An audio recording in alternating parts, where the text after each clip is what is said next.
that frame of yours back up in your house? No, it's still out back. He says it's just interfering with his TV being in the living room, taking up all the room in there and me quilting instead of watching. I'm going to fuss at you about that. Seems you should put it over the bed at least. I like it out back. He come in with 6 bushel of peaches from off Jesse's trees. Said, did you ever see the like? I said, yes, in a bad dream. He turned to and started scolding. We put Auntie and Ma'am to peeling on the back porch.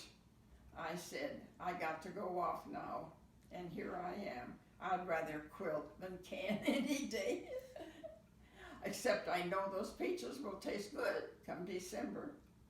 Oh, those cobblers. I put a little lemon peel in my peach syrup this year. Did you ever get that recipe from Bessie for her grandmother's fruit cake? It don't have too much in it, just kind of light with a rum flavor. Keeps a long time in the icebox. I froze my beans this year. Just snapped them, bagged them, and put them in the freezer.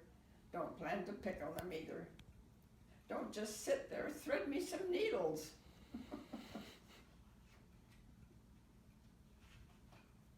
Seems I can't get enough of reading, even now. I missed that out on the ranch. I was a school teacher, you know, before I married X handle. And once we come to the homestead, I never had time for books. Seems like it was just one baby after another, and one worry after another. I had every one of my 12 kids at home, and Bill delivered all but 4. We was 2 days away from any help anyways.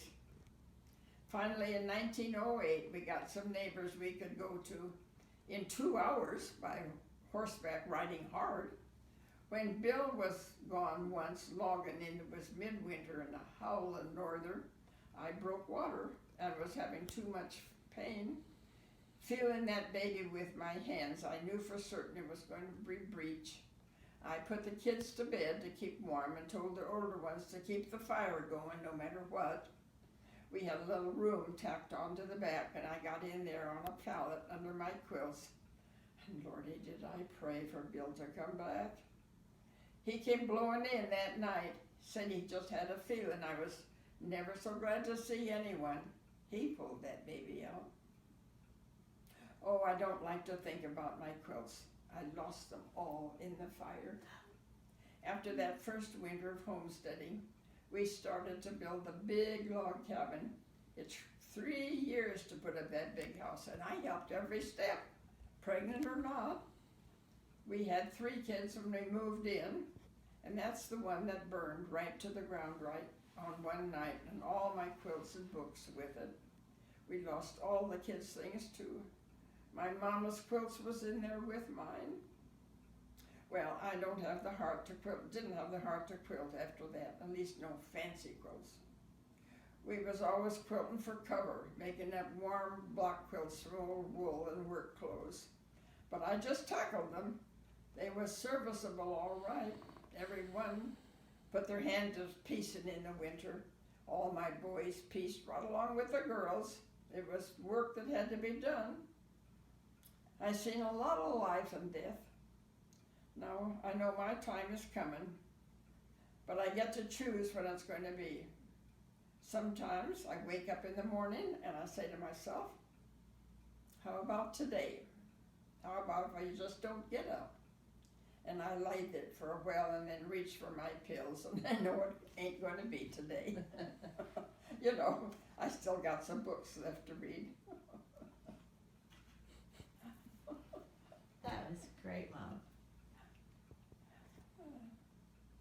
You are an incredible reader. Oh.